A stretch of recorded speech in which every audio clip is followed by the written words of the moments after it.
Was Mark really associated with Peter? I guess some people say no, like that one Muslim who supposedly refuted my Are the Gospels Really Anonymous video. For some backstory,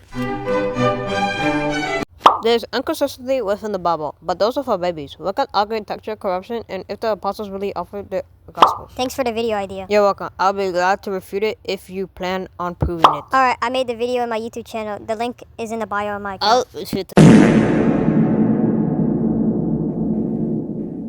يوسف أيها الصديق أفتنا في 7 بقرات سمان. Now this is the main point that we'll be talking about in today's video. He said it's improbable that Peter was associated with Mark. But is this really true? Let's find out. I'll be giving 6 reasons why to believe Peter is associated with Mark. We find these little clues all around the Gospel of Mark. So, let's go over them. Readers will find Peter's perspective a lot in the Mark's Gospel. A good example is Mark 9-5, which reads, "And Peter said to Jesus, Rabbi, it is good that we are here. Let us make 3 tents, one for you, one for Moses, and one for Elijah. For he did not know what to say, for they were terrified." This gives us a nice perspective of Peter's point of view. When we read the Gospels, Mark paints Peter more kindly. Mark's Gospel leaves out a lot of Peter's embarrassing moments. For example, in Luke's Gospel, we read about the miraculous catch.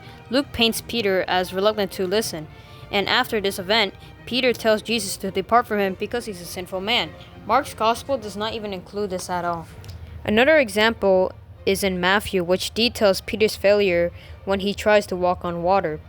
Jesus called him a man of little faith, while Mark decides to not include this fact. There's many other examples similar to this as well. If Mark was associated with Peter, we should expect him to paint him more kindly, and this is exactly what we see. In Mark's Gospel, Peter is the first and the last disciple mentioned. So what does this have to do with anything? Well, scholars tell us that Mark uses a literary device called an inclusio. We see this device used in other ancient texts to denote an eyewitness source. Mark's grammatical details are pretty hard to understand if you do not know what you're looking for.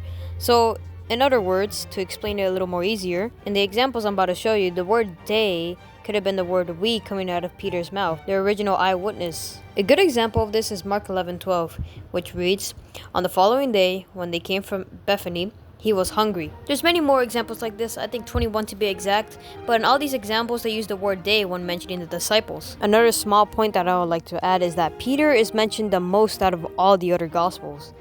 The last point is that the Gospel of Mark is filled with these little extra clues and details. For a good example, Mark 2:1, it talks about, "When he returned to Capernaum after some days, it was reported that he was at home." Now, we know that Jesus' home was definitely not Capernaum, but when we study a little more in the Gospel of Mark, we realize that Peter's home is actually Capernaum. That Peter, the storyteller, will call Capernaum home rather than just Capernaum. So when we combine all these pieces of evidence, even though I'm not the best at explaining things, we realize that the Gospel of Mark was definitely associated with Peter in some way, and this is exactly what scholars and the church fathers has been telling us for all these years. Thanks for watching.